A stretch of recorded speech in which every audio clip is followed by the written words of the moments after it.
La vie secrète des geekettes. Bonjour et bienvenue à un autre épisode de La vie secrète des geekettes. La vie secrète des geekettes, c'est quoi ça? C'est un podcast divertissant et diversifié, animé une fois par mois. Puis ça paraît que j'ai pas fait l'intro depuis un bon bout, hein? Puis il n'y aura pas de montage en plus, mais c'est pas grave, je vais continuer. Alors, on est rendu à l'épisode 98. Ouh, le centième s'en vient, ça s'en vient. Donc, on va y revenir. Donc, hey, bonjour tout le monde. Alors, la vie secrète des geekettes, on jase aussi. On jase aussi. On jase de culture populaire une fois par mois. Oui.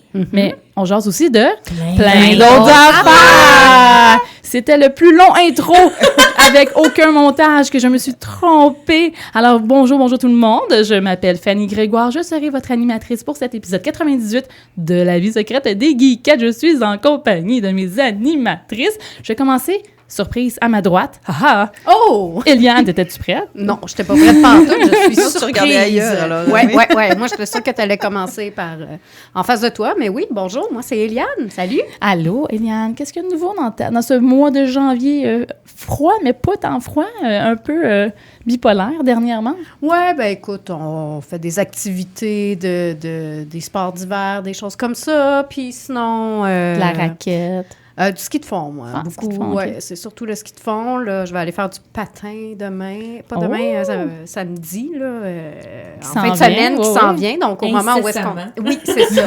Bref, au moment où vous allez l'écouter, normalement, je suis supposée avoir fait du patin. Fait qu'on va espérer que je me sois pas pété la gueule.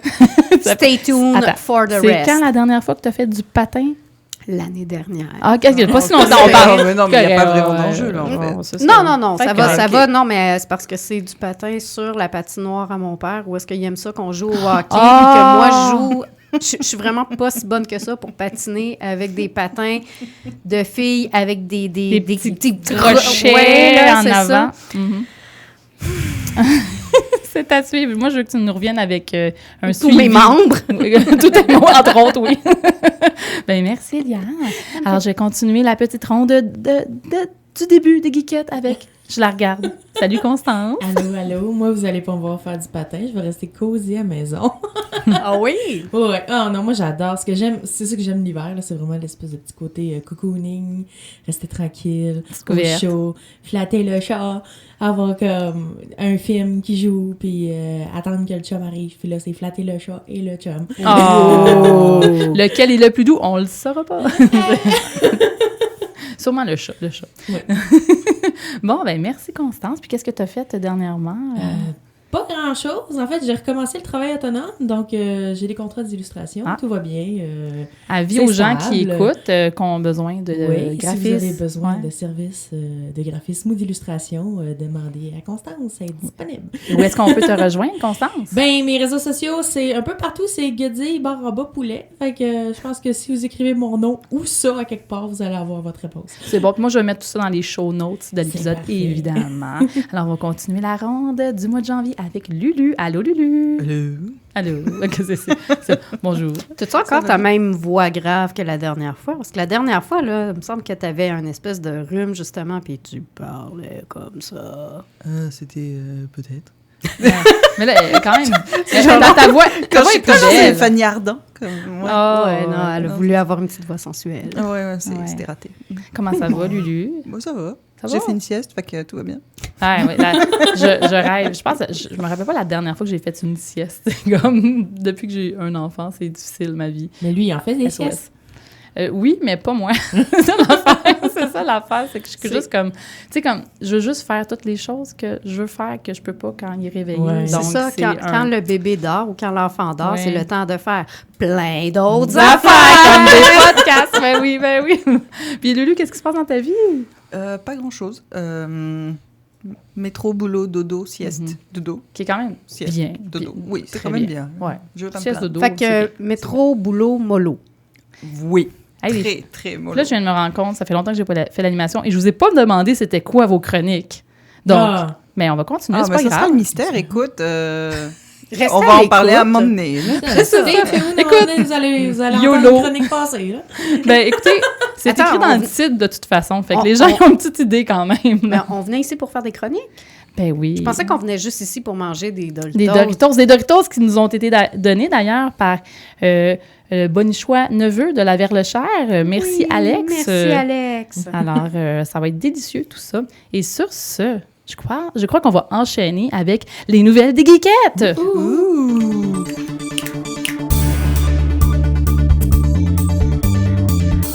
As-tu un jingle pour ça? Oui. Il est en quelque part dans mon dossier. Alors, je vais commencer. Écoute, je vais y aller. Je vais y aller avec toi, Eliane. Ça me tente. Mais OK, vas-y. Parce que ça pique ta curiosité. Hein? Oui. Ben, c'est ça, mais continue. Regarde, alors, tu vas nous parler d'un scandale. Scandale. À l'amour et dans le pré. Ben, scandale. Le gasp. Qu'est-ce qui se passe à l'amour et dans le pré? C'est pas supposé d'être comme très... pas de scandale, tu sais, comme habituellement. C'est le show de bienveillance. Exactement. Mais là, je sais pas, là, depuis la tendance là, qui s'est passée avec Occupation Double, puis tout ça, là, il fallait que même l'amour est dans le pré ait un scandale. Donc, ce qui arrive, c'est que la 11e saison de L'amour est dans le pré était supposée commencer le 12 janvier dernier. Puis là, ce qui s'est passé, c'est que quand ils ont commencé à présenter sur les médias sociaux les émissions qui allaient arriver, tout ça, souvent, ils vont aller présenter les prétendants. Ils vont aller présenter les candidats, les candidates, puis après ça, ils vont montrer les prétendants. Fait que là, ils ont fait... Puis souvent, ils vont y aller au compte-gouttes. Ils vont dire, bon, ben voici les prétendants de candidat numéro 1, les prétendants de candidat numéro 1. Là, on avait une agricultrice qui s'appelle Anne-Sophie.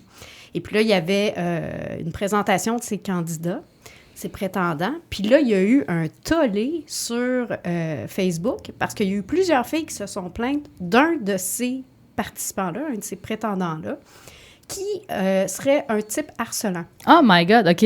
On est loin de l'amour et dans le pré. Ah non, c'est ça. Fait que là, écoute, il y a eu des dizaines de femmes qui ont écrit des commentaires sur cette personne-là. Puis là, si vous voulez, je peux vous en lire un peu. Là, je sais que ça va être un petit peu plus long, là, mais c'est pas grave. On a du temps. On a du temps pour l'amour et dans le pré en début de show. Ils disent, tu sais, il y a quelqu'un qui a dit, bien d'accord, ce gars-là m'a harcelé pendant 2 ans en me disant que j'avais pas d'affaires avec personne d'autre que lui, qu'on était fait pour être ensemble et que je l'avais vu juste une fois. J'espère sincèrement que la fille de l'émission l'a pas choisi. C'est un méchant manipulateur. Il y a une autre fille qui a dit, il s'est inventé un cancer pour que je lui parle. Voyons donc. Il est clairement instable et harceleur en plus d'avoir probablement 1001 faux comptes pour nous harceler bien comme il faut. Fait que c'est ça. Fait que là, bon, quand c'est sorti tout ça... Juste ça. Là, la compagnie de production a dû se revirer sur un dixaine puis de se dire, bon, ben qu'est-ce qu'on fait avec ça, là? Est-ce qu'on le garde? Puis là, c'est des allégations, là, on s'entend, là, mais quand même. Là, ce qu'ils ont fait, c'est qu'ils sont retournés en montage et ont décidé de le couper totalement. Wow. Effacé avec Photoshop. Fait que déjà, on a un divulve gâcheur. Là. Ce gars-là, il faisait partie des sélectionnés. Là, parce que là, l'émission n'est pas encore commencée. Là. On rappelle le concept de l'émission. Au début, ils se font présenter différents gars, puis ils vont en choisir différents gars ou différentes filles, dépendamment de ton orientation. Puis là, après ça... Pauvre madame qui l'a choisi. Oui. Ben c'est ça. Fait que là, elle l'a choisi, puis ça a l'air que le gars s'était rendu quand même assez loin parce qu'il a fallu qu'il retourne faire du montage pour aller tout refaire. Fait que là, ils ont décalé la diffusion, la première diffusion de 2 semaines. Donc, ça va commencer le 26 janvier.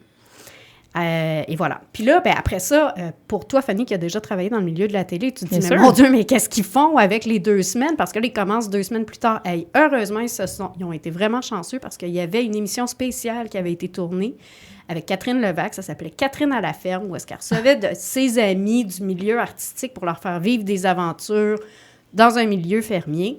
Et puis, on rencontrait des anciens participants de L'amour est dans le pré. Et voilà. Fait que là, ils ont pu passer ces 2 émissions-là pour combler la faim des gens. Mais c'est ça, scandale à L'amour est dans le pré. Moi, j'espère qu'ils vont faire un montage un peu comme les Try Guys ont fait. Je sais pas si vous avez entendu parler de l'histoire des Try Guys. Il y avait un des gars qui a trompé sa femme avec une des employées. Mais il y avait déjà des sketchs de YouTube de déjà tournés, donc plusieurs vidéos, donc mettons des vidéos de recettes, des choses comme ça, donc qui étaient activement dans les vidéos et qui participaient. Ils l'ont remplacé avec genre un éléphant, À un moment donné, c'était une autruche. Puis ils ont juste refait le montage en collant genre du stock vidéo d'éléphants, des affaires de même. Puis à chaque fois qu'il y avait une réplique, ben là, c'était juste comme un cri d'éléphant, des choses comme ça. J'espère qu'ils vont faire ça à l'amour et dans le prix, qu'ils mettent juste comme des vaches. Ça serait malade. Ça serait fou. Mais moi, j'ai juste... Dans le fond, j'ai vraiment juste hâte de voir Jay du Temple là, en train de traire une vache, là, tu sais, dans les...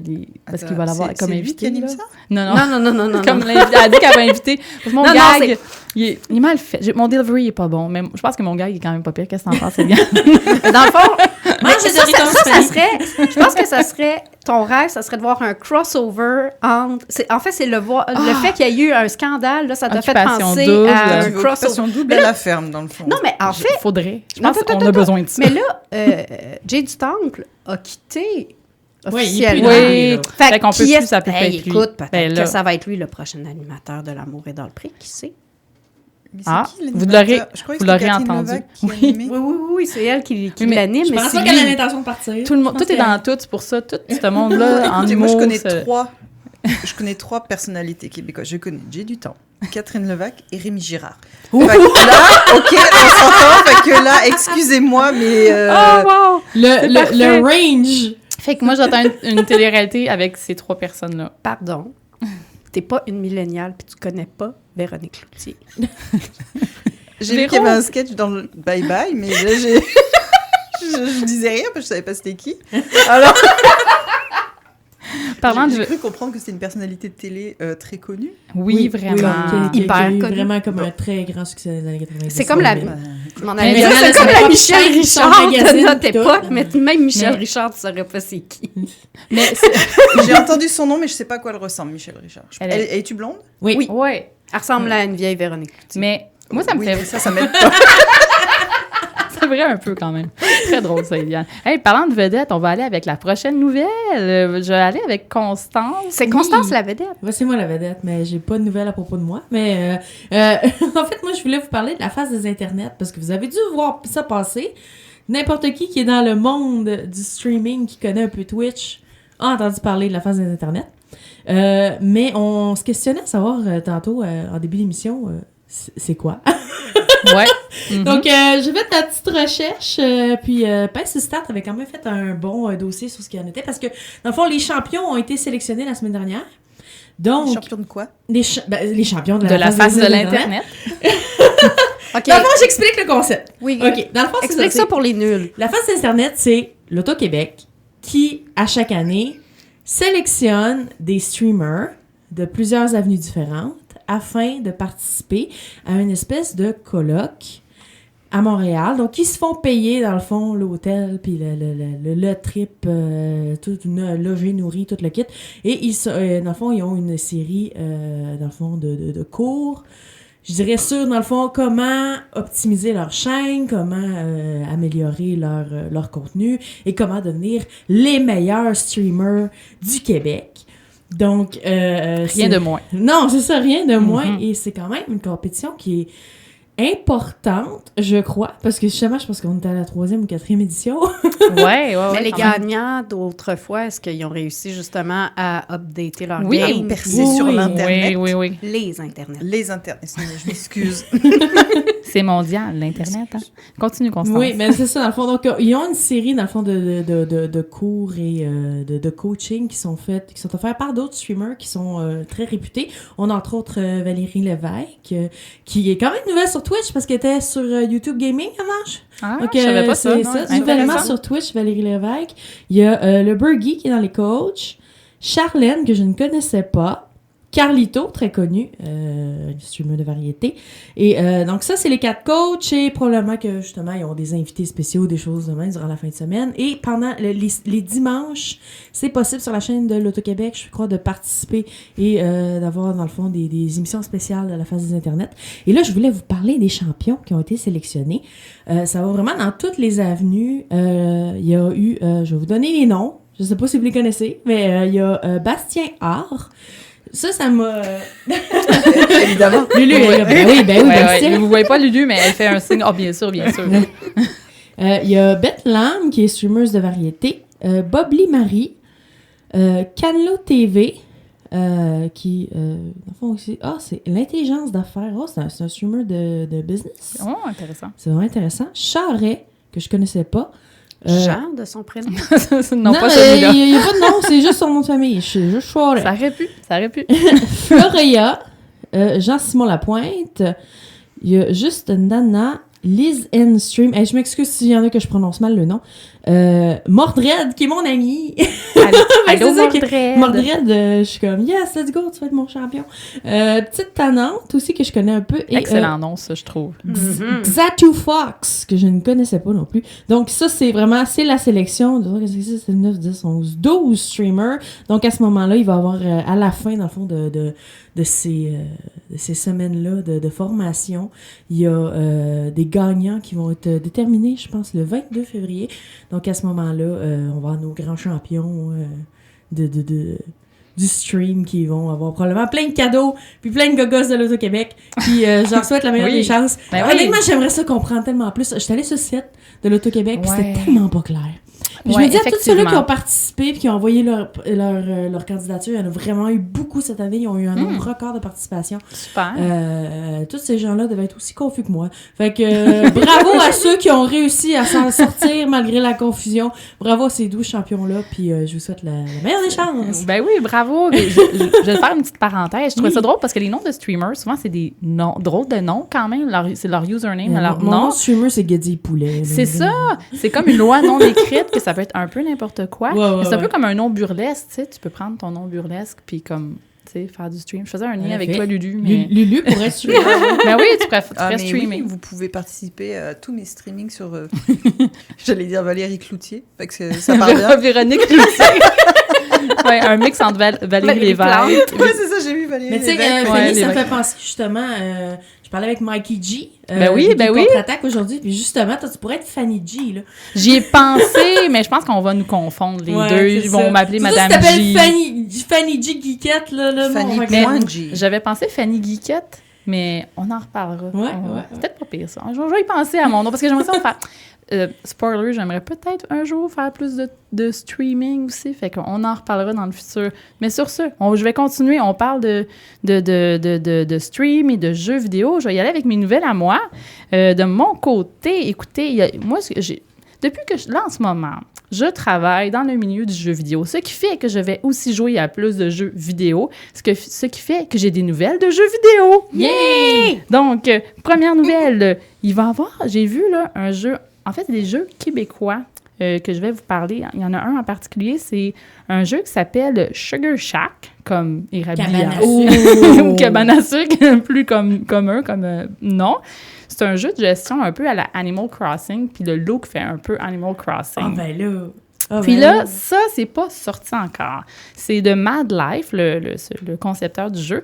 Et ça va sortir, on n'a pas de date, mais il est disponible sur la wishlist de Steam. Donc, les gens à la maison, allez voir ça. Moi, je trouve ça... Je suis très intriguée. Très intriguée par ce jeu à venir. Et puis, je voulais juste partager cette petite nouvelle-là. Puis aussi, j'ai découvert un podcast qui s'appelle Histoire de jeu, qui est disponible sur YouTube. C'est tout nouveau. Ils sont seulement rendus à 2 épisodes. Mais dans le fond, l'animateur principal, Dave Mascotte, il reçoit des gens qui travaillent dans le milieu du jeu vidéo. Le premier épisode, c'était des animateurs 3D ou animateurs en général, là. Donc, j'ai commencé à écouter, je trouvais ça super intéressant. Ça vient juste de sortir. Donc, allez voir ça, Histoire de jeu sur YouTube, si vous voulez en savoir plus sur la conception des jeux vidéo au Québec, surtout, là, jusqu'à date, c'est surtout des gens du Québec, parce qu'il ne faut pas l'oublier, on est quand même le 3e pôle mondial là, de création de jeux vidéo. Là. En effet, j'avais oublié. Ben moi aussi, là, je l'ai appris récemment, donc je trouvais ça vraiment intéressant d'avoir un podcast là-dessus. Puis c'est ça, je vais juste partager la bonne nouvelle dans le milieu du jeu vidéo. Et puis je vais y aller pour enchaîner les nouvelles, je vais y aller avec toi, Lulu, puis après j'ai une autre nouvelle, mais je veux pas parler trop longtemps parce que sinon c'est juste moi qui parle, puis c'est plate. Fait que je vais y aller avec toi. Oui, donc Fantasia, le festival de films de genre vient d'annoncer ses nouvelles dates pour 2023, fait que ça va être du 20 juillet au 9 août, je pense. Je vais juste vérifier vite fait parce qu'évidemment, je suis prête. Du 20 juillet au 9 août, c'est tout à fait ça. Donc, allez liker leur page et leur réseau et tout et tout. Oui. Parce que, bon, la programmation ne va pas sortir tout de suite, évidemment, mais au moins, vous pouvez bloquer vos vacances. Parce que vous allez être à Fantasia. J'avais un ami qui faisait ça, il bloquait vraiment ses vacances, lui, il se réservait vraiment son temps pour Fantasia, il s'achetait des liasses de billets, puis là, il montrait, oh là, j'ai tel billet pour tel film, puis il me montrait tout, puis j'étais comme, de qui tu parles, exactement? Ah, c'est mon ami Damien, genre, il tripait Fantasia ben raide, là, il est rendu en Gaspésie, fait que, il est comme, j'ai vraiment hâte à la programmation en ligne de Fantasia, ok. On le salue, salut Damien, il décroche jamais de Fantasia, il adore ça. Ah, mais c'est le fun. L'année dernière, avec John Woo. J'ai vu John Woo en vrai. J'ai regardé Hard Boiled avec John Woo. Excusez-moi, c'était malade. Anyway. Tu as respiré le même air dans la même pièce. Ah, incroyable. Exactement. Moi, je pensais pas qu'il allait s'asseoir, en fait. Je pensais qu'il allait dire, bonjour, bon film, bye. Puis en fait, il s'est assis. Bon, il est parti, puis il est revenu, mais quand même, il s'est assis. Est-ce que vous avez pu poser des questions? Y avait-il un Q&A avec? Il y avait quelques questions, oui, mais il avait comme un masterclass, pas masterclass, mais un vrai Q&A organisé spécialement le jour avec d'après. un animateur. Exactement. Fait que là, c'était plus pour lui remettre son prix. C'est très bien. Juste mentionner rapidement, Fantasia sont toujours très cool avec les petits médias indépendants, comme les Geekettes. Un des rares festivals à offrir autant de passes médias pour les petits médias. Donc, merci Fantasia, on vous aime beaucoup, beaucoup, beaucoup. Merci. Oui. Puis, est-ce que tu avais une autre nouvelle? Oui, c'est aussi le mini Mini Comic-Con. Le 28 et 29 janvier, ça sera au 5e étage du Palais des Congrès. C'est en même temps que le salon de l'auto, fait que vous pouvez aller faire les deux en même temps. OK, là, je veux dire, vous pouvez aller voir Mario le matin en haut et Vroom Vroom, des grosses voitures en bas l'après-midi. Allez se mettre sur la liste d'attente des voitures hybrides. Des Tesla. Oui, des Tesla. Maintenant qu'on va bientôt pouvoir s'en acheter parce que oui, elles vont coûter $2. Ouais, c'est ça. Mais là, si le mini Comic-Con se paye, mettons, comme d'habitude, le stand de photo de la DeLorean, il va peut-être avoir du monde du salon de l'auto qui vont vouloir monter puis se prendre en photo avec la DeLorean. Ben oui. Surtout que c'est gratuit en plus, alors ça se peut que oui. Hein. Quoique peut-être les gens qui vont au salon de l'auto, ils aiment vraiment quand ça fait vroom vroom, je pense. Ouais. Fait qu'ils sont peut-être moins attachés. Oh non, les autos, ils aiment toutes les autos. Ça dépend, parce que là, avec les voitures vertes, là, justement, là, ça fait pas vroom vroom, ça fait pas vroom vroom. Ils font bleu. Ouais, c'est vrai. C'est mon cœur. Bref, c'était juste pour dire ça. Il y aura des artistes. Je pense que la programmation est moins étendue, évidemment, que les conventions d'été. Ouais. Mais il y a quand même des cosplayers qui vont être là, il y a des artistes, il y a des tables, etc. Puis c'est gratuit, fait que go. Super! Un autre cool convention, le Comic-Con. Merci beaucoup. Et puis, moi, j'ai une dernière nouvelle. En fait, c'est un artiste qui m'a contacté. C'est SB. C'est l'auteur du Bouddha brisé. Il fait un Kickstarter, mais en fait, c'est sur La Ruche, qui est comme Kickstarter, dans le fond, mais au Québec. Kickstarter de Desjardins, oui. Oui, exactement.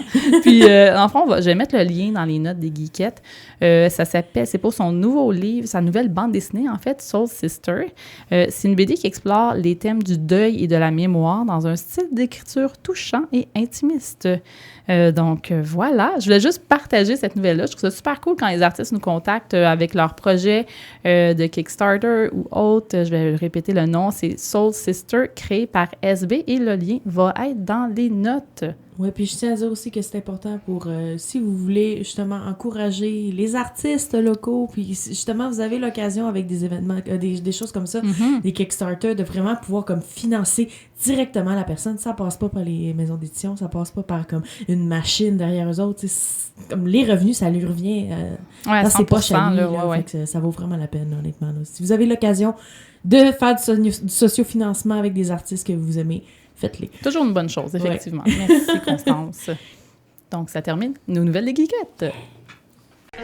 La Librairie Z aime la bande dessinée et ils sont fiers de vous présenter cet épisode de La vie secrète des Geekettes. Que vous recherchiez de la bande dessinée américaine, européenne ou québécoise, la Librairie Z possède de tout pour satisfaire vos envies de lecture diversifiées. Librairie Z, située au 3420 rue Ontario-Est. Visitez leur site web librairiez.com. Bonjour, Constance! Allô! Alors, tu as pour nous une super chronique. Ça s'appelle 5 gadgets technologique pour chats. Oui, là, je me demandais, est-ce que vous avez tous des chats?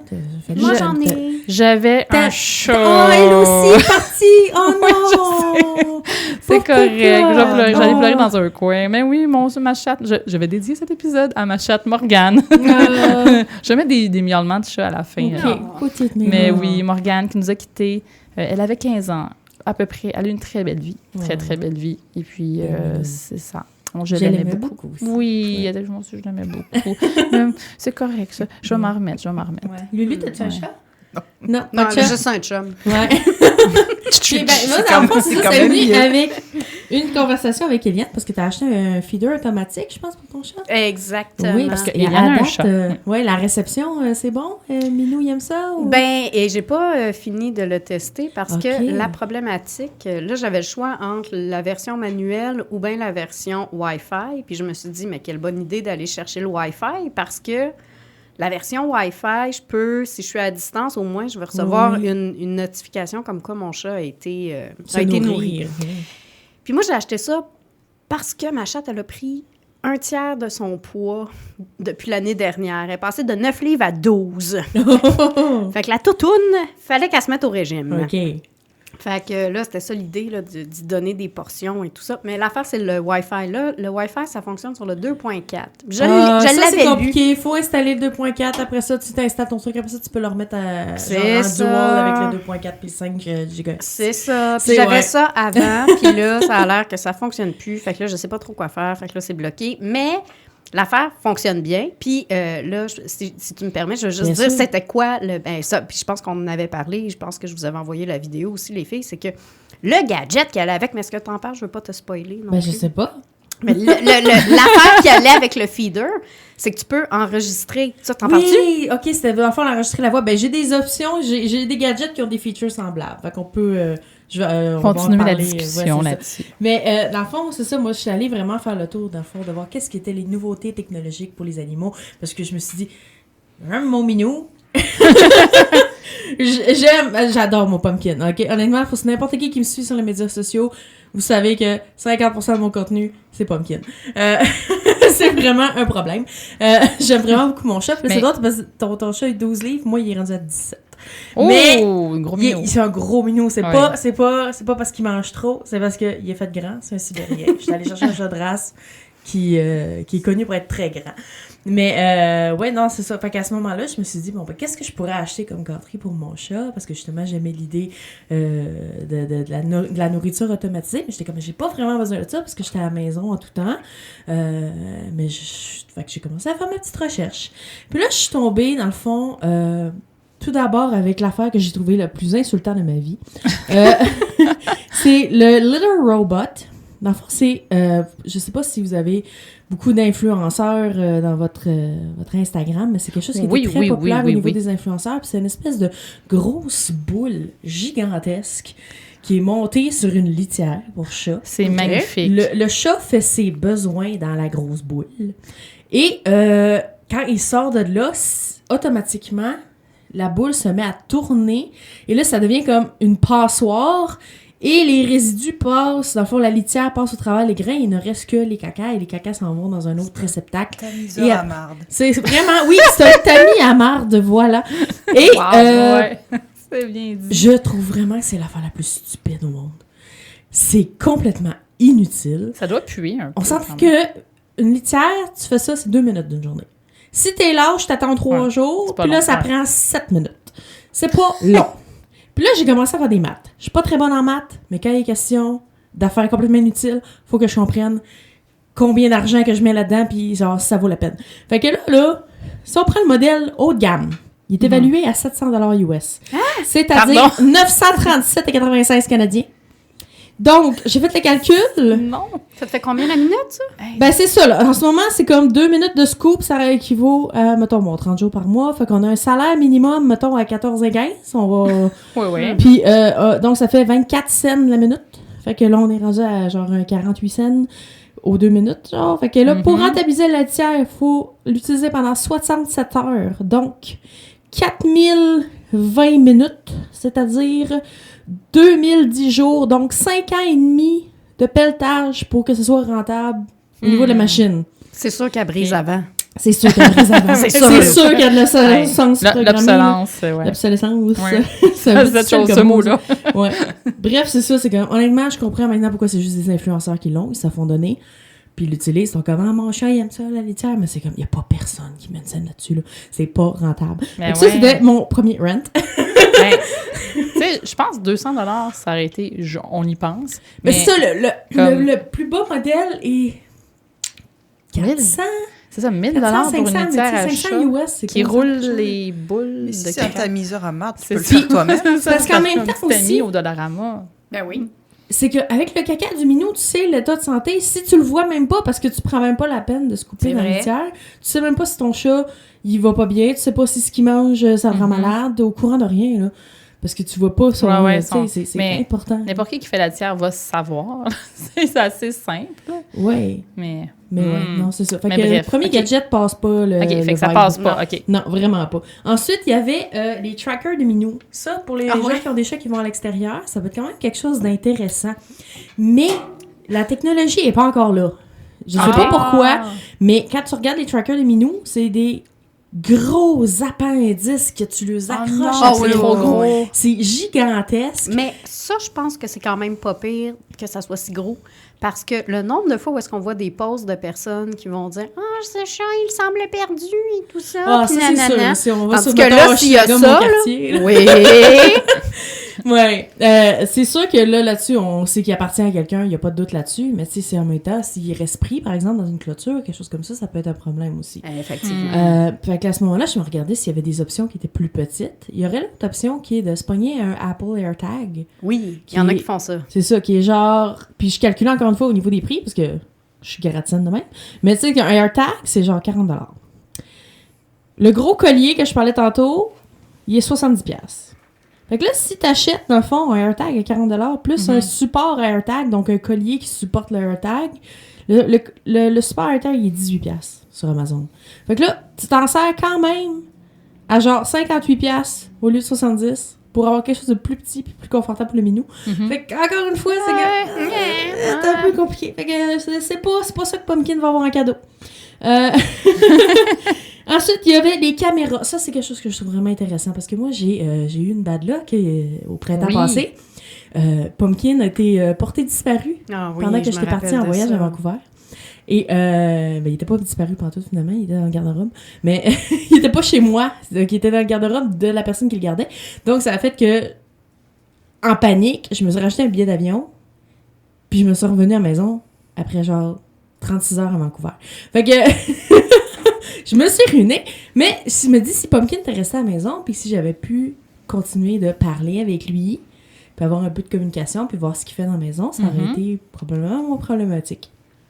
Là, on est dans vraiment plus comme abordable, qui a de l'allure.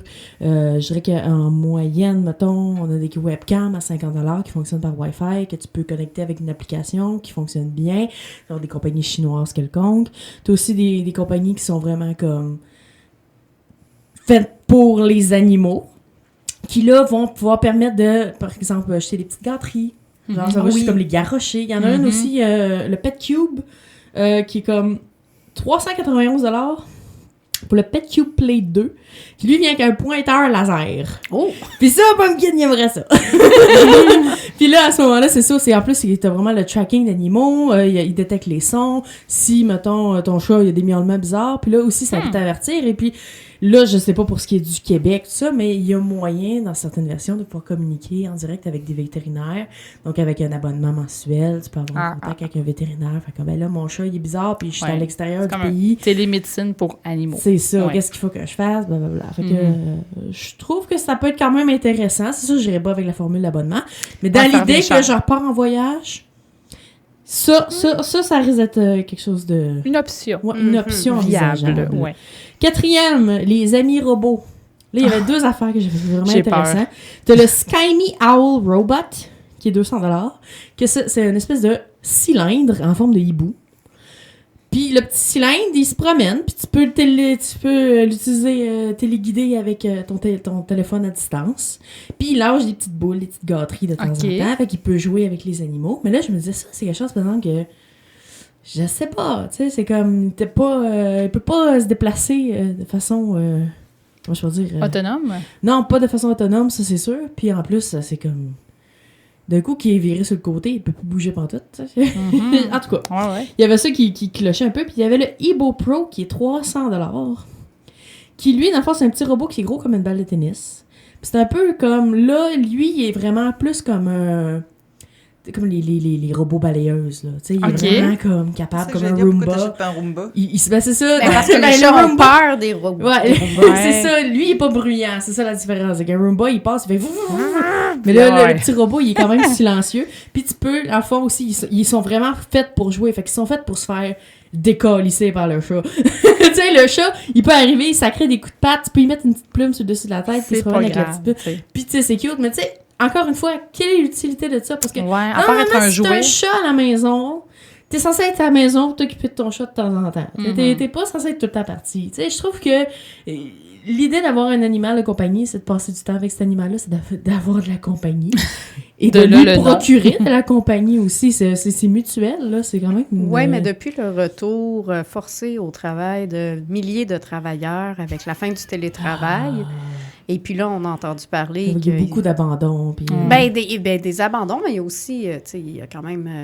l'anxiété de séparation aussi. Moi, c'est un gros problème avec Pumpkin, c'est que si je m'absente plus que 12 heures... Anxiété de séparation. Il hurle, il arrête de manger, il se laisse mourir. À un moment donné, je suis partie une fin de semaine, puis là, mon chum l'a pris en photo et j'ai jamais vu mon chat aussi abattu de toute ma vie. Genre, il était comme... J'ai aucune raison de vivre, là. Maman est plus là. À un moment donné, j'avais un de mes voisins, il avait juste comme... activé, il avait décidé de partir un FaceTime. Puis là, j'ai juste fait comme Pumpkin.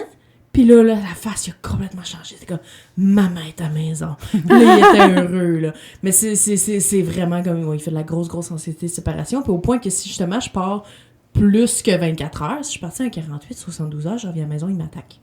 Il est en il me sac des coups, il me mord les mollets, il me maille à la face. Puis c'est de même pendant genre comme un bon 2 jours. Après ça, je suis l'amour de sa vie à nouveau. Mais tu sais, c'est oh vraiment... my God! Oh, il est violent! Mais tu sais, c'est un gros chat de quasiment 20 livres, là. Fait qu'il est pas... C'est pas le fun. C'est pas le fun. il y a le piton Vendetta à On. Oui. Puis, en tout cas, fait que...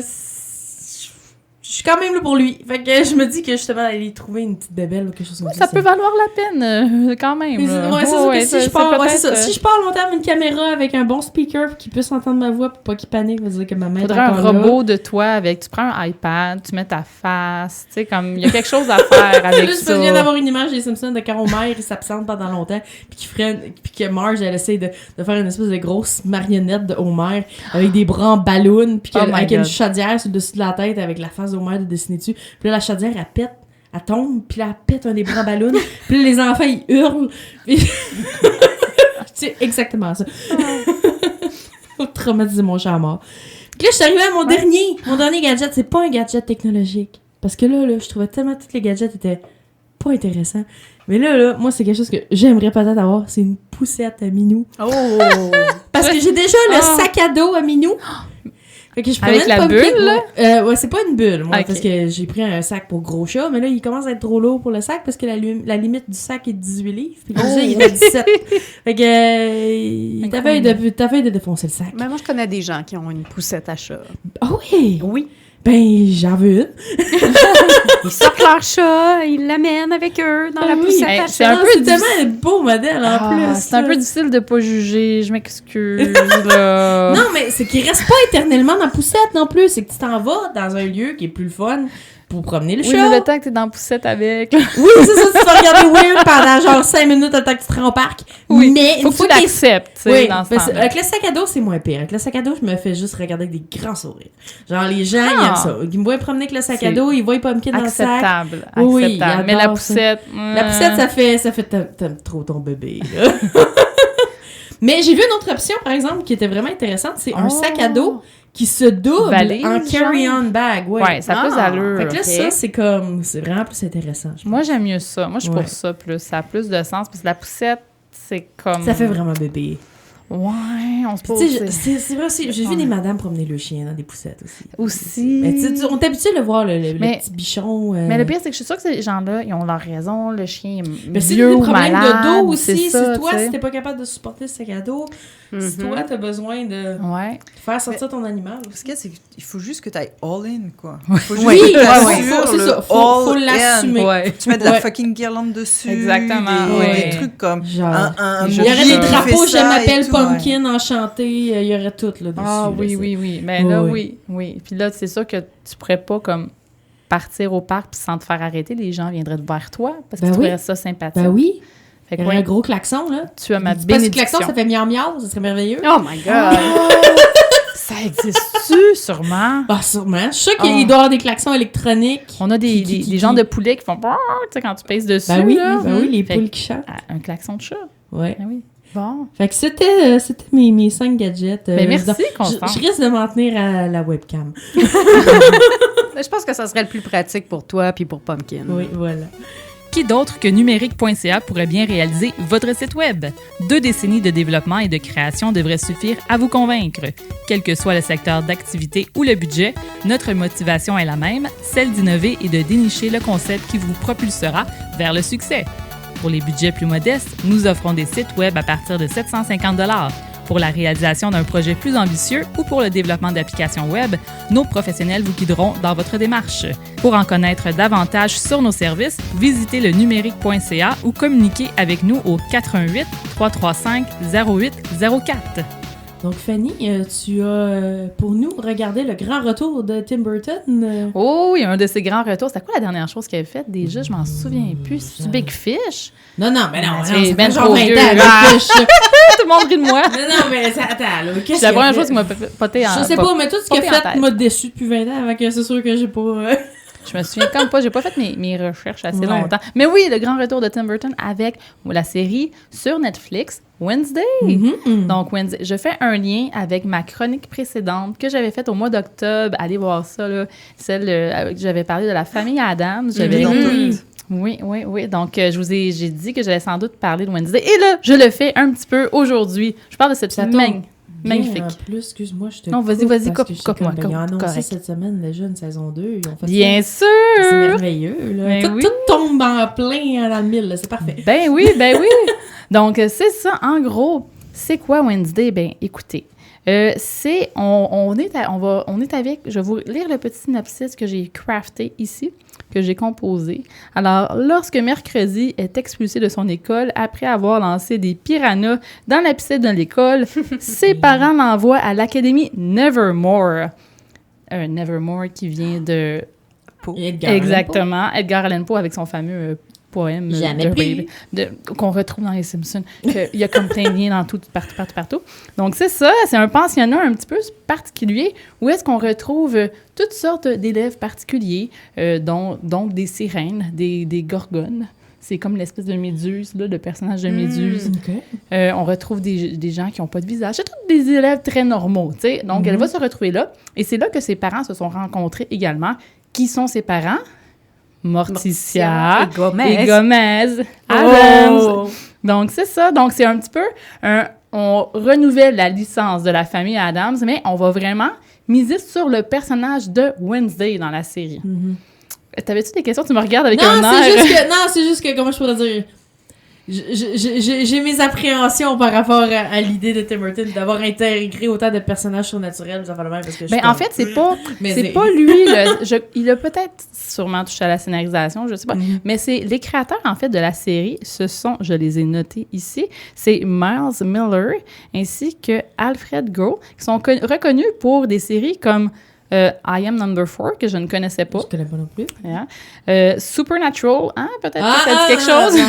Ouais. Là, OK, on comprend les vampires, les gorgones. Là. Okay. Et surtout, Spider-Man 2, le film de 2004. Et non pas The Amazing Spider-Man. Le deuxième de Sam Raimi. Oui. Fait que ça aussi, on comprend un peu le surnaturel. Okay. Fait qu'ils sont reconnus surtout pour ça. C'est les créateurs de la série avec, évidemment, Tim Burton.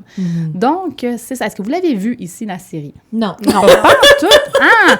OK, ça a fait le tour de l'Internet dernièrement parce qu'on a beaucoup vu la fameuse danse de Wednesday. Ouais. Ça, je l'ai vu. Ça, on l'a vu en masse. C'est ça. Il y a des gifs, du memes, whatever, fan art, all the way. Tout le monde capote là-dessus. Et puis, avec bonne raison, parce que c'est quand même assez bon. C'est quand même bon. C'est ça. Bon, on retrouve Wednesday qui est dans ce milieu-là. Elle se retrouve dans ce pensionnat-là et évidemment, elle va se retrouver à partager la chambre d'une jeune fille qui est totalement l'opposé d'elle, donc colorée, parce que Wednesday, c'est un personnage très sombre qui a de l'humour un peu... c'est une Addams. Oui, mais elle est vraiment comme elle va faire des calls plus sarcastiques, tu sais, genre psychotique un peu, border. Tu sais, habituellement, tu la verrais, tu fais comme un petit peu problème de santé mentale, peut-être. Bref, je vais pas rentrer là-dedans, là. Mais, tu sais, un petit peu bizarre, tu sais, très sombre, fait tu fais, elle fait peut-être une blague. Non, ce n'est pas une blague, elle le pense peut-être vraiment. Donc, tu sais, beaucoup ça. Puis, elle se retrouve avec Enid, qui, elle, est une jeune fille très colorée, très extrême. Donc, il y a déjà là un gros clash. Ziegler. Comment? Maggie Ziegler qui la joue. Oui. Donc, super qu'on l'aime tout de suite, mais c'est ça fait un petit clash au début de leur amitié, mais elle, dans le fond, c'est une loup-garou qui ne réussit pas à se transformer en loup-garou. Donc, elle, c'est son petit problème qu'elle a. Petit handicap. Oui, c'est ça, parce que toute sa famille est capable, mais pas elle. Mais bon, je ne vais pas trop divulgacher cela. Donc, c'est pas mal. C'est cela. La série, OK. La base, moi, quand j'ai écouté ça, je me suis dit, ça me fait un petit peu penser à Harry Potter, un peu. C'est ce que j'ai entendu beaucoup au niveau des commentaires. Oui, ça fait très Harry Potter. On réinvente pas tant le genre. C'est vraiment comme un peu la formule l'école de 3 petits points, la magie. Ouais, voilà. Ça peut être la magie que tu veux, les monstres, les affaires. C'est comme un archétype qui ressort souvent en ce moment. Cependant, c'est magnifique. Les costumes sont vraiment, vraiment beaux. Les costumes, je vois beaucoup de cosplay à venir là, de cette série-là. Il y a aussi à l'intérieur, je vais revenir à l'histoire un petit peu. À un moment donné, t'es beau, t'es au pensionnat, tu vis ta vie d'adolescente qui veut pas être là, mais qui est là malgré toi. Mais à un moment donné, il arrive une intrigue, parce qu'il faut que ça soit quand même un peu intéressant, il faut un petit peu. Une bonne intrigue où est-ce qu'il y a un personnage qui tue des gens sur le campus ou proche du campus. Donc, Nevermore, l'école, c'est situé dans un village qui s'appelle Jericho, qui a ses issues, comme qu'on dit, ses petits problèmes. Donc, je ne vais pas en dire trop, mais c'est situé là. Alors, tu sais, les gens ont tendance à accuser le pensionnat d'être peut-être responsable de ces tueries très sanglantes qui arrivent dans la région, dans leur village, dans le fond. Donc, c'est ça. C'est une intrigue. Qui est le meurtrier? Est-il relié à certaines personnes? Parce qu'il y a plein de personnages.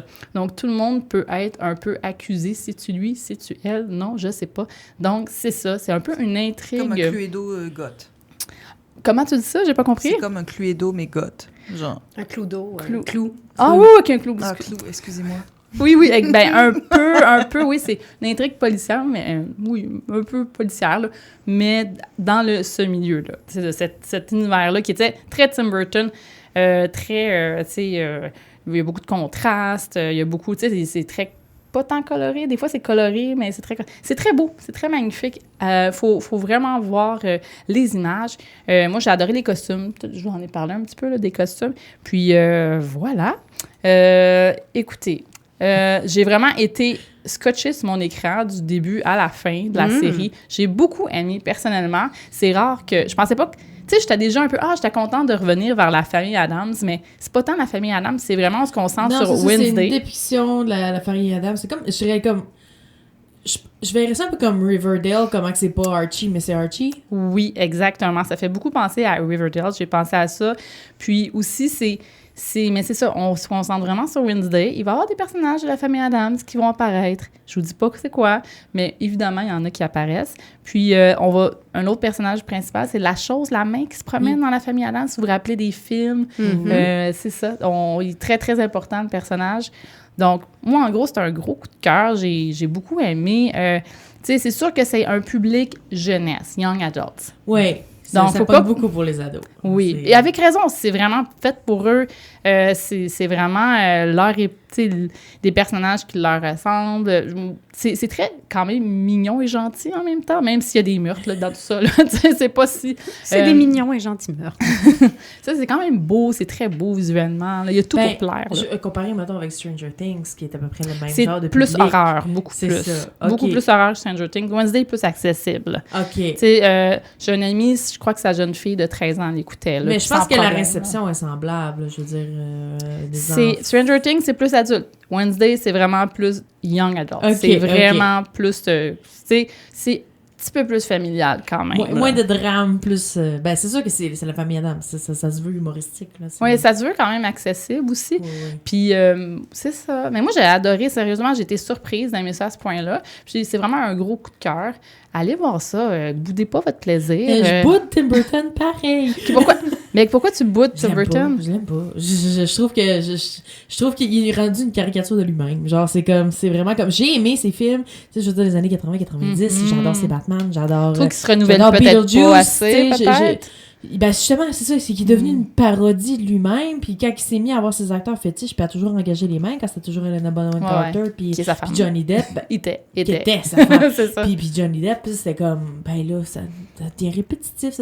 J'ai rien contre un réalisateur qui utilise, dans le fond, ses amis ou son entourage ou des gens qu'il considère de talent puis d'avoir les préférés toujours. Puis tu sais, il y a une raison aussi pourquoi tu travailles toujours avec les mêmes personnes, c'est que ça va bien avec eux, tu fais les choses que tu veux. Donc, c'est pour ça, souvent, tu sais, les réalisateurs. Mais je pense que c'est pas ça pour défendre Tim Burton. Non, mais tu sais, comme, mettons, je dirais que je le compare un peu à George Lucas, le fait qu'il devient tellement un personnage en soi que là, il devient, qu'il ne s'entoure que de Yes Men. Et ça fait que après ça, il n'y a plus personne pour remettre en doute ses décisions, puis il n'y a plus personne pour lui permettre de renouveler.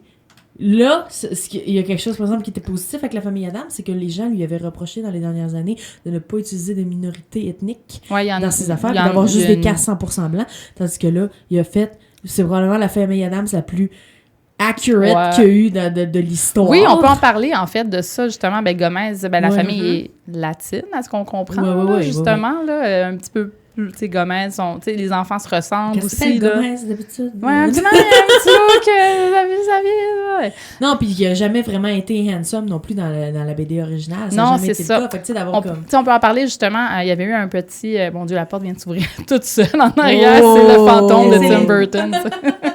Mais non, c'est ça. Mais il y a eu un backlash. Quand c'est sorti la première bande-annonce pour annoncer la série, il y a des gens qui se disaient « Ah, le personnage de Gomez, il n'est pas très beau comme... Raoul Julia, justement, qui était magnifique, et le père de Sean Astin. Il y a aussi Tim Curry qui a joué Gomez. Là. Il y a eu vraiment beaucoup de très beaux hommes qui ont joué Gomez. Mais quand tu regardes les dessins, c'est pas ça du tout. Gomez n'est pas très beau. Non, alors, en effet, il ressemble beaucoup plus au Gomez original que dans les illustrations de Charles Adams. Donc, je donne ça à Tim Burton. Genre, bravo. Mais c'est ça, il faut spécifier, il est producteur exécutif sur la série, mais il a fait 4 épisodes sur 8. Donc, tu sais, il a engagé... Souvent, c'est ça qui arrive, là, tu sais, ils font leur publicité, leur promo. Ça reste son esthétisme, ça reste... Oui, mais ça paraît quand même quand c'est lui, tu sais, c'est comme... Ouais, beaucoup de gros plans, beaucoup de... Tu sais, il y a beaucoup de trucs plus... gros, propre là, tu sais, plus évident, là. Mais surtout le premier épisode, là, tu fais « Ah ouais, c'est vraiment lui, là. » Donc, voilà. C'est ce que j'avais à aller dire. Écoutez, allez voir ça. Moi, je trouve ça super bon. Tu peux voir ça avec un jeune dans ton entourage ou juste toi-même avec ton popcorn dans ton salon. C'est parfait, ça. J'ai adoré ça. J'ai envie de dessiner des Wednesday. J'adore Sarah, puis tout. Bien gros fan. Donc, voilà. Est-ce que vous avez... Cette année, les conventions, ça va être la moitié, c'est Wednesday. L'autre moitié, ça sera Megan. Ça va être fini, les Harley Quinn. Ça va être des Wednesday et des Megan. Eh oui. La poupée, là, meurtrière, hein, c'est ça? Oui, c'est ça. Ouais. Ça, beaucoup de robes. Des belles robes. Moi, j'aime ça, des robes. Je suis tarline pour ça. Donc, voilà. Écoutez ça. Allô, Eliane. Allô. Alors, toi, tu vas nous parler du Blue Monday, tu m'as dit? Oui, c'est ça. Est-ce que tu as une vague idée de qu'est-ce que c'est? C'est pas comme la journée la plus, genre, éprouvante de l'hiver. Ben oui, c'est ça. Mais là, ma question, les filles, est-ce que vous vous êtes senties particulièrement tristes lundi dernier, donc le 16 janvier? Non, oui. Ah oui? Je te crois pas. non, mais c'est ça, c'est que... Là, il semblerait, en fait, ça fait quelque temps là, que cette rumeur-là court, que le 3e lundi du mois de janvier est nommé le Blue Monday. Et puis cette année, c'était le 16 janvier. Donc, voilà. Donc, le Blue Monday, ou en français, le lundi déprimant, le lundi de la déprime, supposément le jour le plus triste de l'année. Moi, personnellement, je suis plus de team... que j'ai peur plus... Je crains plus le Mercure qui rétrograde. Oui. Parce que, tu sais, une planète qui shift... Elle est pas d'accord. Mais il vient de finir de rétrograder, là, c'est cool.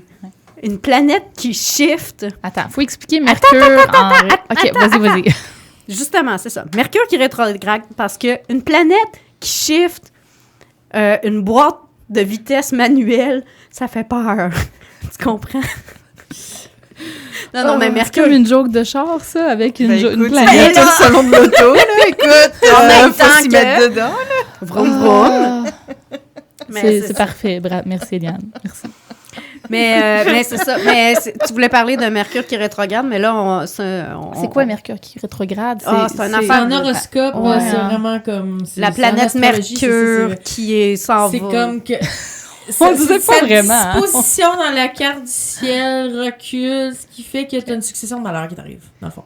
Quand Mercure rétrograde, tout va mal. Moi, j'avais entendu dire que, genre, tous tes ordi, toute l'électronique est scrap dans ce temps-là, les sites web. Non, ça c'est le bug de l'an 2000. Mais tu sais, comme temporaire. En tout cas, c'est bon. Continue ta chronique.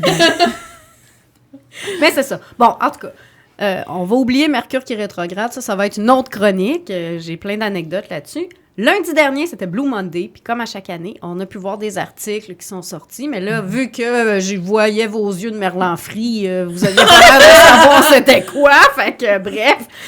Que ces articles-là, ils nous rappelaient que c'était bien correct de se sentir triste en ce 3e lundi du mois de janvier. Là, ce fameux lundi où est-ce que le retour à la routine... C'est plus ça, je pense. C'est plus le poste... Ton bill de carte de crédit qui revient, puis tout ça, puis qui te rappelle que tu as encore une fois dépassé ton budget de cadeaux ou de vino ou de cadeaux. Et beaucoup de ou, là. Plus de que ou, je pense.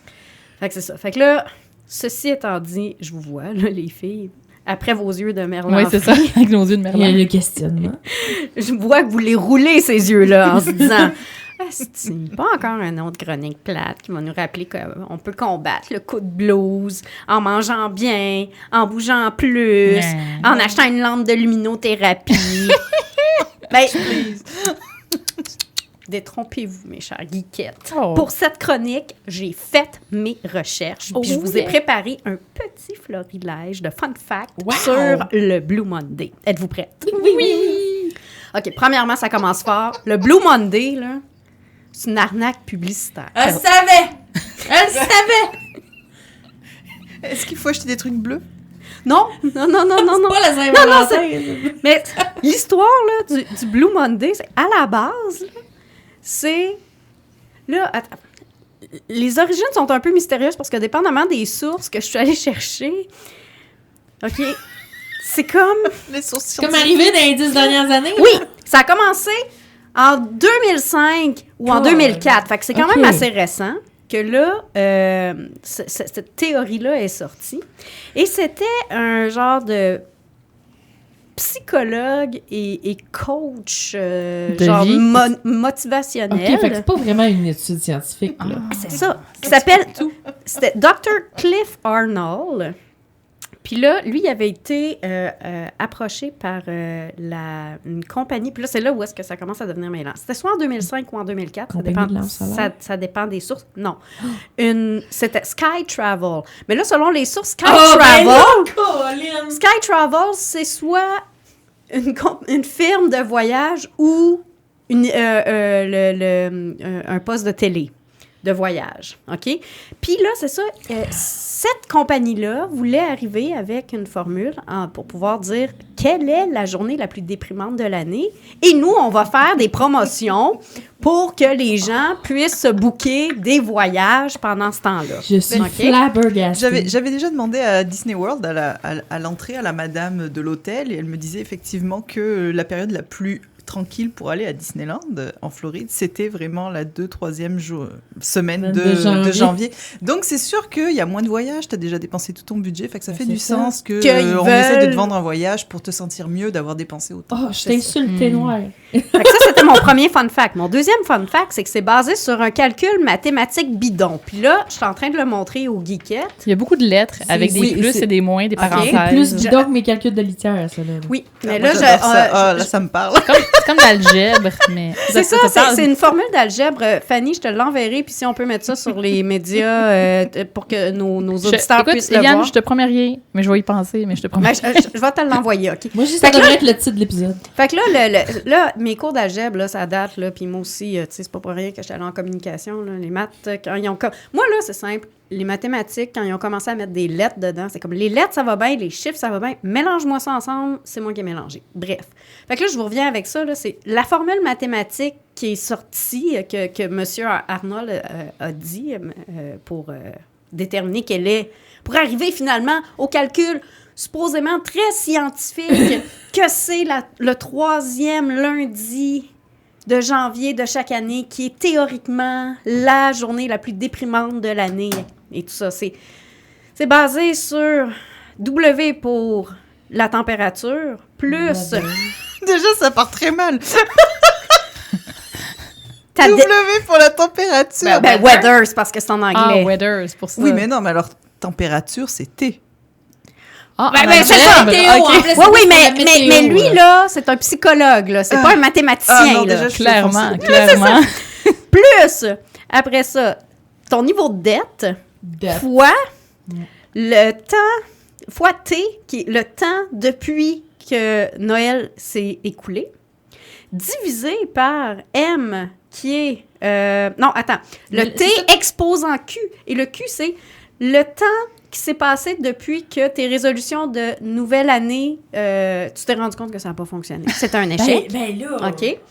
M pour ton niveau motivationnel qui est très bas, fois NA qui est aussi le low motivational level. Bref, tu te sens vraiment pas bien avec ça. Moi, je veux savoir, c'est quoi l'unité?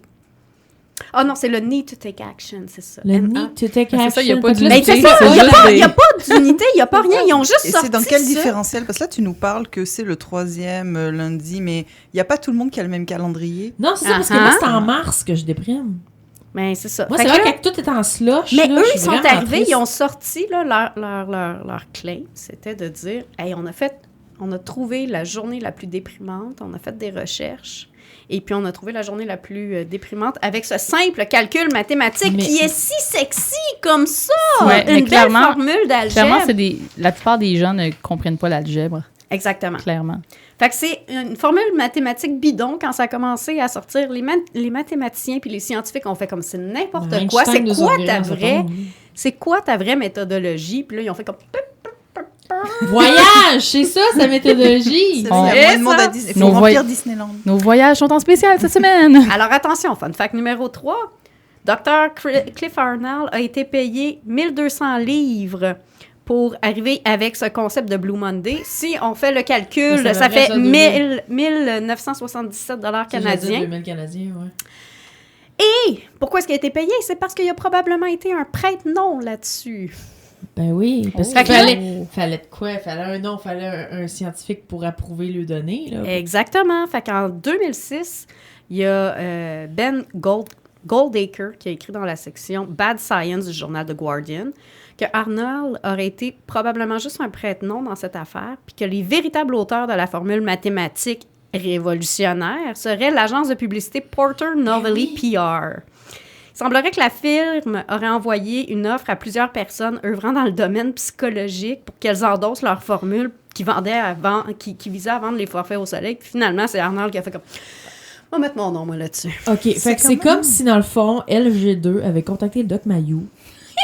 Oui. Non, qui avait pour contacté plein de gens. Ouais, plein de gens, mais que Doc Mayou il a fait comme... Ouais, voilà. Moi, j'embarque là-dedans. C'est la même affaire. C'est la même quand affaire. même juste 2000$ pour donner ton nom sur un truc vraiment pas stable. Où tu mets quand même ta licence, s'il a une licence médicale en jeu, comme tu sais, comme ta réputation aussi. Juste pour 2000$, ça me paraît pas cher payé, en fait. C'est vrai.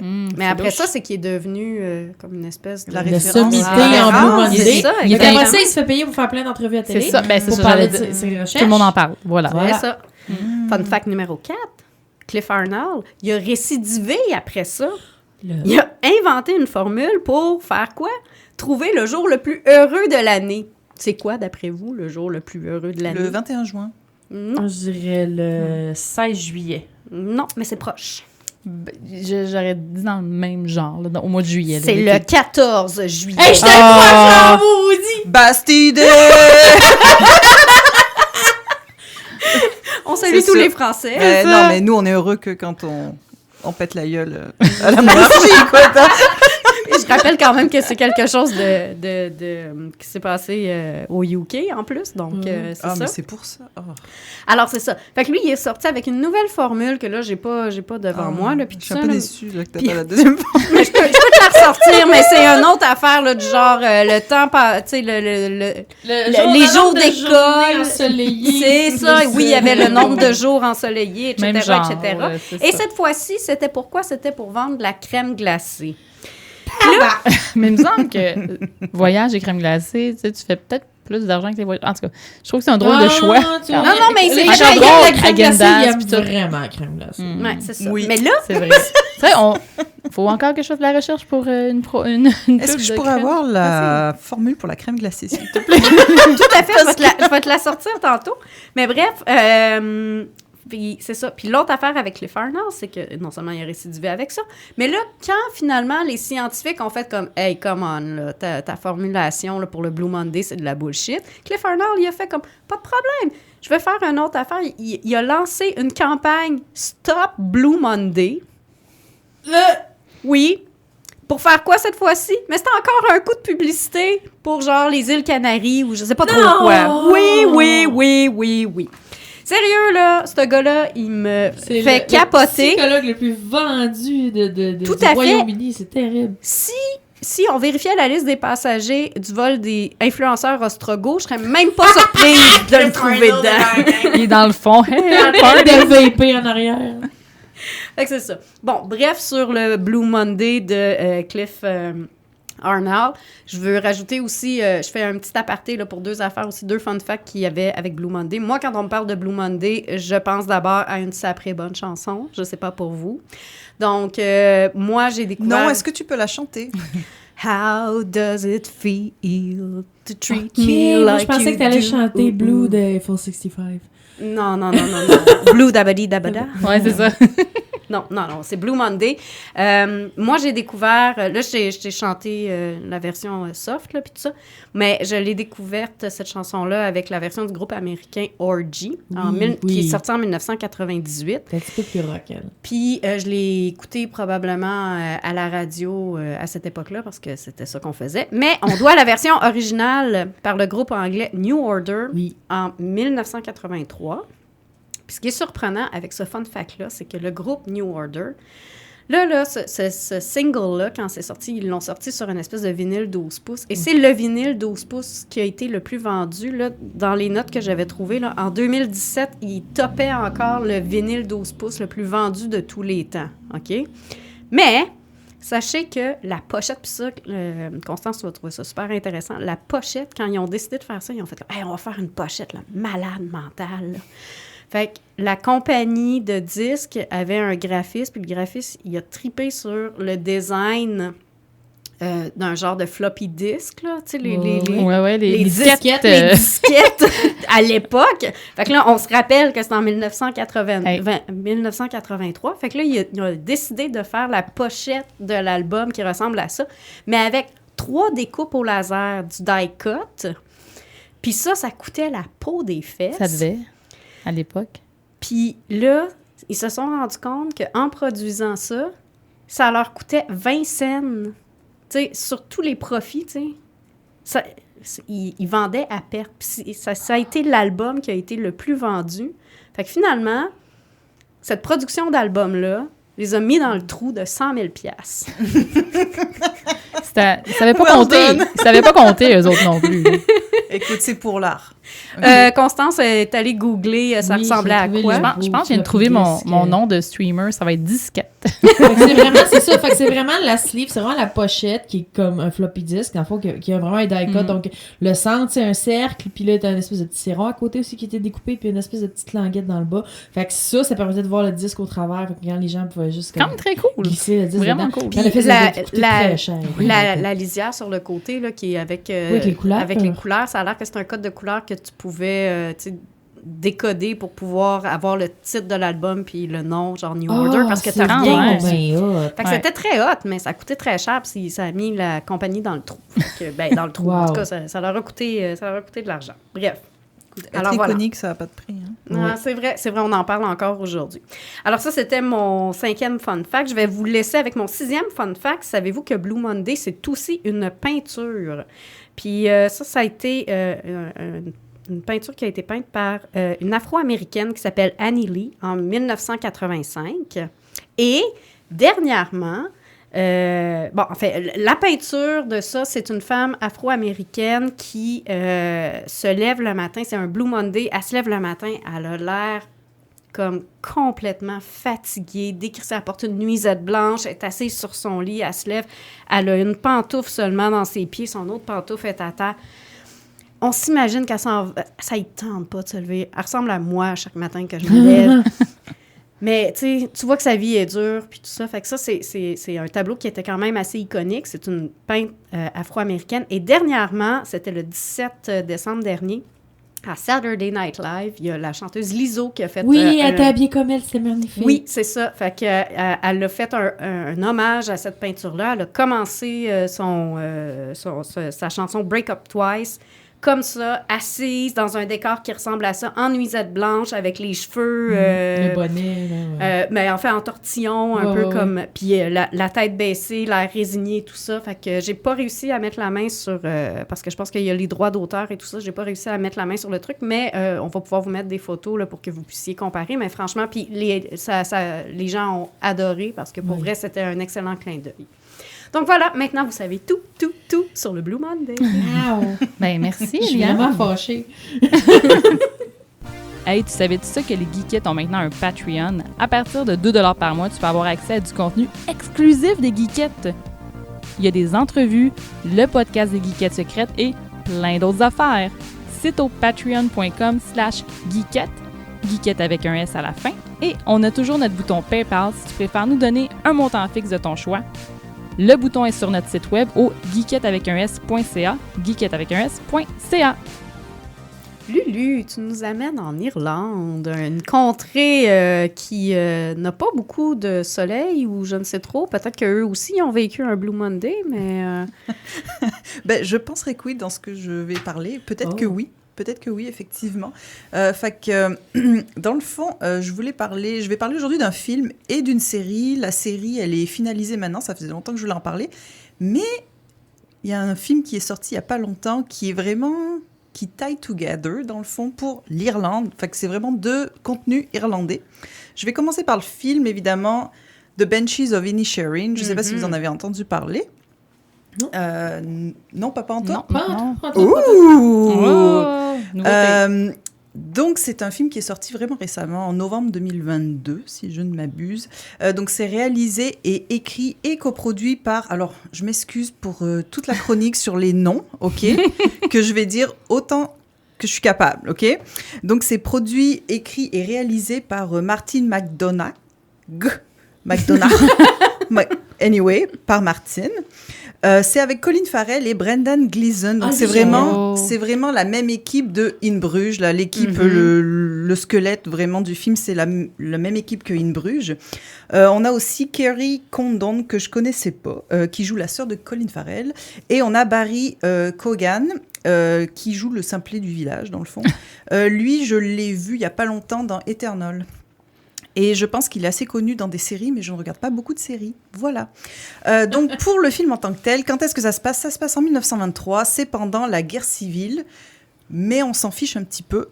C'est juste que la guerre civile se passe en Irlande. Mais nous, on est sur une petite île. On voit la guerre au loin. La guerre nous intéresse pas vraiment. On est vraiment sur une île pittoresque, tous ensemble, les petits villageois qu'on se connaît tous. OK? Fait que c'est juste qu'on est en 1923. Fait que c'est pas contemporain. Pour l'histoire, on a Patrick. Donc ça, c'est Colin Farrell qui vit avec sa sœur et avec son petit âne Jenny, qui est vraiment très, très, très cute. Donc, ils vivent sur leur petite île tranquille, il se passe rien. Tous les jours, il va au pub, il va rencontrer son ami Colum, qui lui, c'est Brendan Gleeson, qui est un violoniste, en fait, folk. Fait que là, il joue son petit violon dans le pub, voilà. Ils sont amis depuis des années, et l'intrigue du film est la suivante, c'est qu'un jour, Colm arrive et dit à Patrick, « Je veux plus être ton ami. » Et là, Patrick est comme, « Mais pourquoi ?» Ben, parce que je t'aime plus. Donc, tout le film, c'est juste ça. C'est vraiment, dans le fond, Patrick qui croit pas. Fait que là, au début, il est comme, ben non, mais là, tu me niaises, on a toujours été amis, pourquoi? Mais non, c'est pas possible. Donc, Colm lui donne vraiment comme un ultimatum. Il dit, arrête de venir me parler, arrête de m'achaler. Chaque fois que tu viens me parler, je vais me couper un doigt. My God! Donc, le film, c'est ça. C'est vraiment... Oh mon Dieu! C'est l'histoire d'une rupture amicale masculine. Ouais. Mais ça pourrait être deux femmes ensemble. Mais là, c'est vraiment deux hommes. C'est un peu contrastant. Là, j'ai jamais vu ça. J'ai jamais vu ça avant. Vraiment, c'est assez comme inédit. Pourtant, ça arrive, des ruptures amicales. Mais c'est intéressant, le concept de la rupture amicale. C'est très souffrant, la rupture amicale. Exactement. Surtout si tu te coupes des doigts. Oui, aussi. Donc, c'est vraiment comme tu suis le personnage principal, c'est vraiment Colin Farrell qui, lui, il est vraiment déboussolé. Là. Fait que, c'est vraiment comme un deuil d'amitié. T'as vraiment beaucoup, au début, il croit pas. Après, c'est comme l'incrédulité. C'est vraiment comme... Il passe par... il est super triste, il est dans le déni. Il passe vraiment par toutes sortes d'émotions que tu passes. Puis le film est super drôle. Les dialogues sont fous, là. Les personnages sont géniaux. Mais c'est tellement drôle, mais c'est tellement tragique en même temps. Parce que t'es comme, oh my God, ils sont plus amis, il veut plus être ami avec lui. Mais... Et il comprend... C'est comme la non-compréhension. Pourquoi tu veux plus être mon ami? Hier, on était amis, puis aujourd'hui, tu me rejettes. Pourquoi? Puis l'autre, il lui explique, pourquoi? Mais non, mais ça se peut pas et tout, je suis pas tant comme ça. Oui, non. C'est vraiment comme... C'est vraiment très incrédule comme film. C'est tellement tragique, en fait. Je riais, puis une fois que je riais, j'étais comme, ah ben non, je peux pas rire. Le pauvre, pauvre, il est en souffrance, quoi, il comprend pas. Puis tu l'as vu au cinéma? Je l'ai vu au cinéma. Est-ce que t'étais la seule à rire? Non, parce que c'est vraiment fait pour être drôle. Oui, comme il y a des lignes, etc., écrites, c'est fait pour être drôle. Mais c'est juste comme c'est malaisant, parce que t'es comme, oh non, mais tu ris, mais le pauvre, quoi, il souffre, quoi. Tu vois sa face, c'est complètement comme... Tu sais, comme, I'm not that boring, you know, tu sais, c'est comme vraiment, mais il peut pas croire, en fait. Fait que j'ai trouvé ça, c'est superbe. Les décors sont super beaux, c'est filmé sur place, donc... L'île du film est une île fictionnelle, mais c'est vraiment filmé dans un vrai village. Comme la grande séduction. Exactement.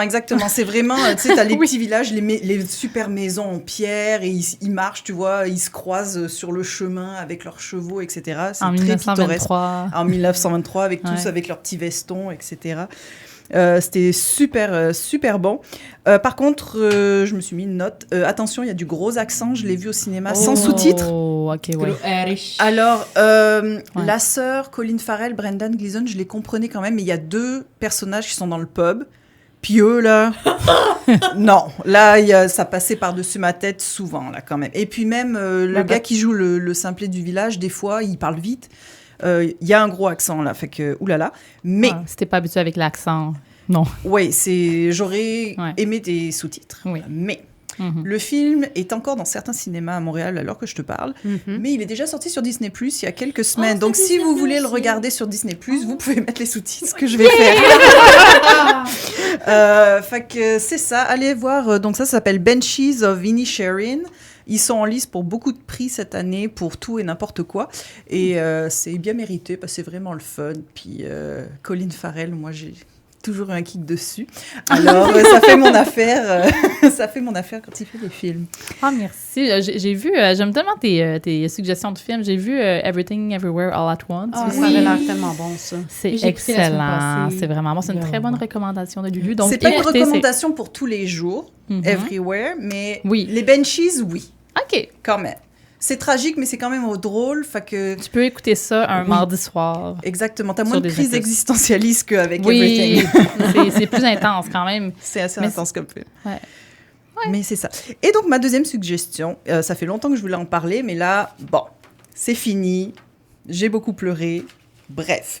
La série Derry Girls, qui est sur Netflix, mais qui est faite pour la BBC, je pense. C'est une série de 3 saisons. C'est très court. Il y a juste 6 épisodes à peu près. Je pense que la dernière en a un de plus. 3 saisons, 6 épisodes, et c'est vraiment un format comme, c'est pas sitcom là, mais c'est un format comédie court de 25 minutes, 30 minutes, fait que ça se regarde très très facilement. Ça a été créé et écrit par Lisa McGee, et c'est inspiré de sa vraie vie en fait. Je vais parler un petit peu de qu'est-ce que c'est la série, et c'est vraiment inspiré de son adolescence et de sa vie. Donc je vais parler du cast parce que je peux pas ne pas nommer les gens qui sont dedans parce que c'est vraiment un excellent cast qui travaille très bien ensemble, mais c'est une liste de noms et c'est très irlandais. Alors on y va. Alors on a Saoirse Monica Jackson, Louisa Harland, Nicola Coughlan. Enfin, Nicola Coughlan, vous l'avez peut-être vue dans Bridgerton si vous regardez. C'est la petite blonde que tout le monde dit qu'elle est grosse. Mais mais qui est pas. C'est ça, je ne sais pas son nom dans la série. Je connais pas Bridgerton. Jamie Lee O'Donnell et Dylan Llewellyn. Oui. Dylan. Ben oui, Dylan. Donc, quand est-ce que ça se passe? Là, on n'est plus en 1923. On est au milieu des années 90. C'est la fin des Troubles. Je ne sais pas si vous êtes familier avec les Troubles et l'histoire de l'Irlande. Oui ou non? Non, pas du tout. OK. Alors, les Troubles, c'est vraiment toute cette période qu'on connaît où il y a vraiment eu... c'était l'IRA. Okay? Vraiment les conflits armés entre les Anglais et les Irlandais en Irlande du Nord. Donc, c'est vraiment toute cette... c'est vraiment comme, pas une guérilla urbaine, mais oui, quand même. Les protestants contre catholiques. Donc, les Anglais protestants contre les Irlandais catholiques qui vivaient tous ensemble, non harmonieusement. Bref. Donc, c'est vraiment Dublin est en Irlande, République d'Irlande. Belfast est en Irlande du Nord, qui est donc régie par l'Angleterre. Donc, nous, Derry Girls, ça se passe à Derry, qui est en Irlande du Nord. Fait que Derry, quand tu vas à Derry, c'est Londonderry. Mais quand tu es irlandais, tu dis pas Londonderry, tu dis Derry. C'est vraiment à la frontière de la République. Donc, pour la carte, si vous voyez à peu près à quoi ressemble l'Irlande, c'est tout dans le Nord, vraiment sur la ligne entre l'Irlande du Nord et l'Irlande, mais en Irlande du Nord. Donc, on suit 5 ados. Donc, elles sont catholiques. Elles vivent à Derry. On est dans les années 90. C'est vraiment au pic, là, vraiment. C'est la fin, vraiment, des conflits. Et elles vont à une école pour filles, comme c'est une école catholique pour filles. Donc, elle s'appelle Our Lady Immaculate. Donc, c'est vraiment un portrait de gens, d'ados, qui essayent de vivre leur vie au milieu d'un conflit social, puis politique. Ouais. Donc, c'est vraiment... Honnêtement, la série, c'est juste des gamines qui font des conneries. Mais des conneries comme tu regarderais That 70 Show, mais que tu as une guerre civile devant ta porte. En gros, c'est pas mal ça. Une bombe qui explose une fois de temps en temps. Donc, par exemple, une des premières scènes dans le premier épisode, c'est qu'elles vont à l'école, puis là, ils font tout le monde descend du bus d'école parce qu'ils passent... les gens qui regardent pour des bombes passent dans le bus, donc ils sont tout harnachés, comme... Et elles parlent, elles sont en train de parler genre de leur vernis à ongles ou genre du garçon qu'elles veulent aller voir ce week-end. Fait que c'est vraiment comme un contraste entre les préoccupations d'ados avec un contexte politique très, très chargé. Pour les personnages principaux, fait qu'on a les 5 filles. Donc, on a Erin, qui est le personnage principal. C'est elle qu'on voit le plus souvent. On voit beaucoup sa famille. Donc, elle vit avec ses parents, son grand-père. C'est des milieux modestes. Fait qu'ils sont catholiques. Fait que catholique en Irlande, c'est que t'es moins riche en général que les Anglais protestants. Donc, on suit beaucoup elle. Puis, les adultes qui représentent plus la société réelle, c'est vraiment sa famille, son grand-père, ses parents, sa tante. Elle veut vraiment faire des très grandes choses, mais elle est un petit peu dans la désillusion.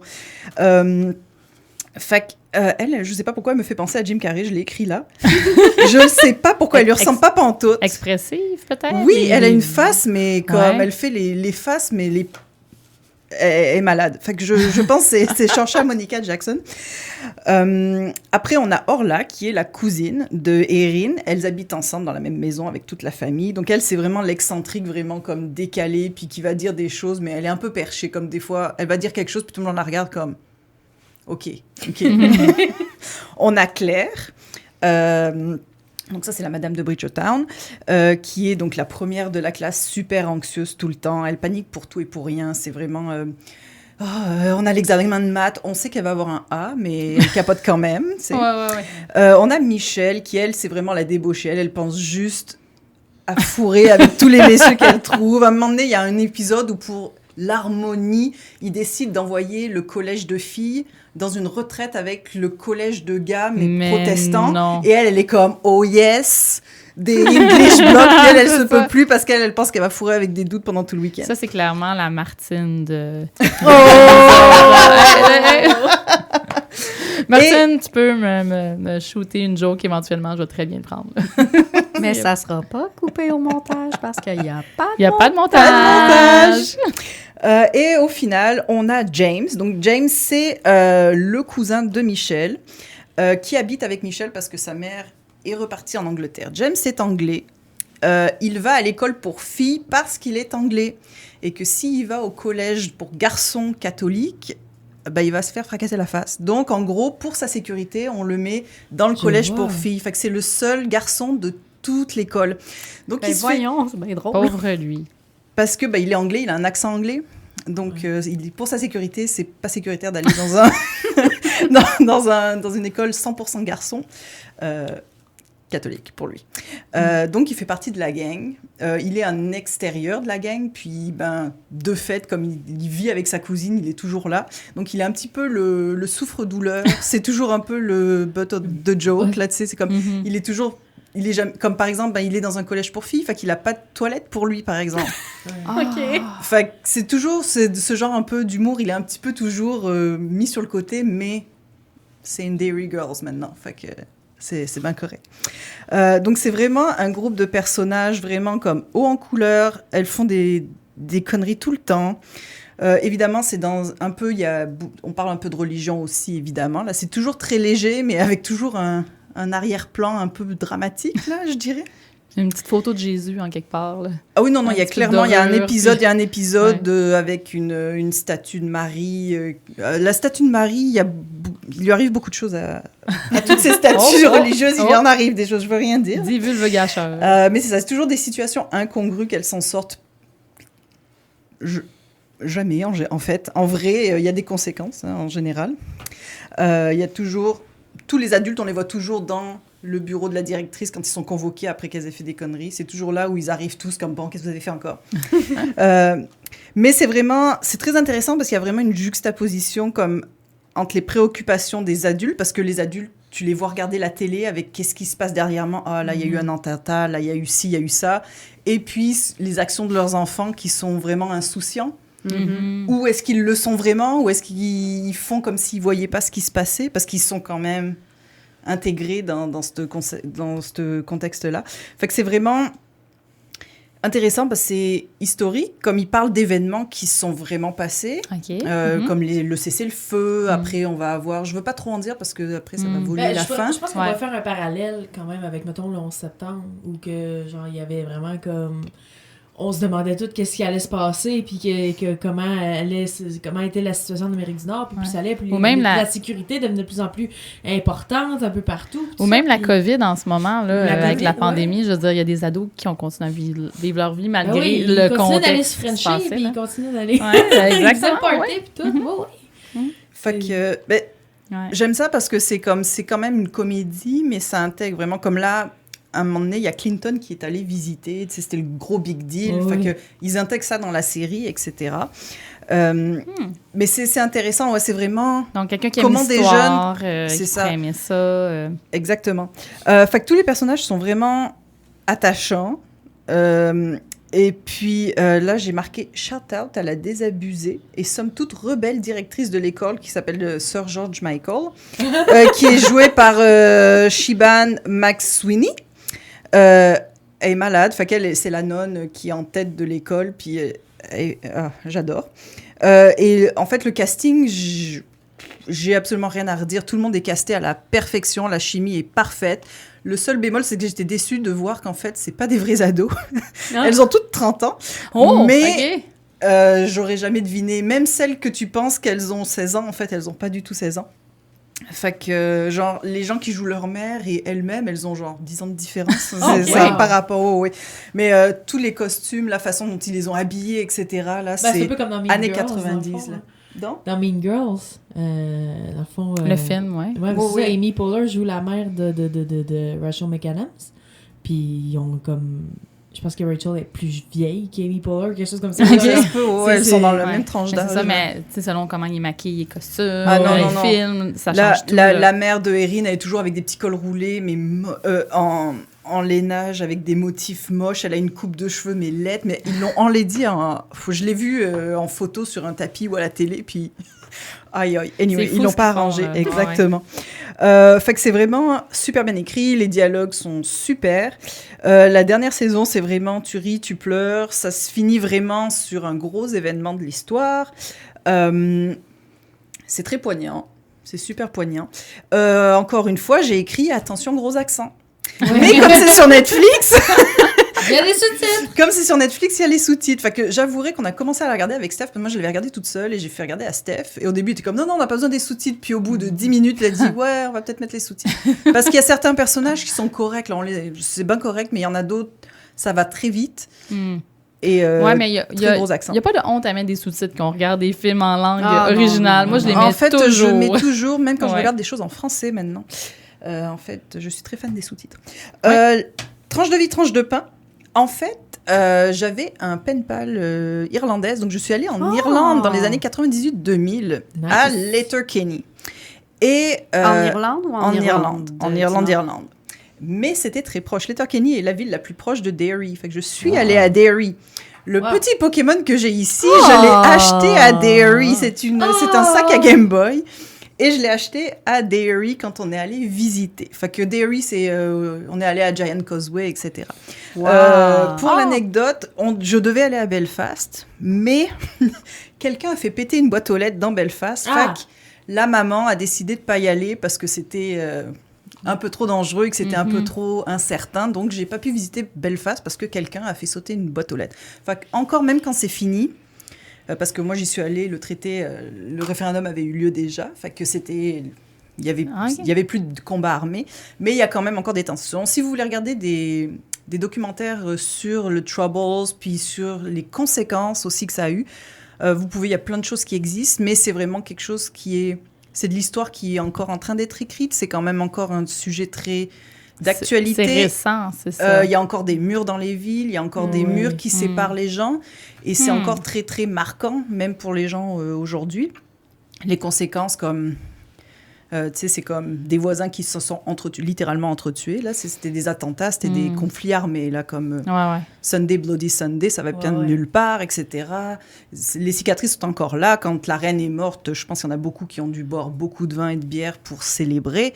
C'est vraiment l'époque, les Troubles, où Margaret Thatcher était là et laissait mourir de faim les grévistes et les Irlandais en prison. Là. Fait que ça a des grosses conséquences encore aujourd'hui.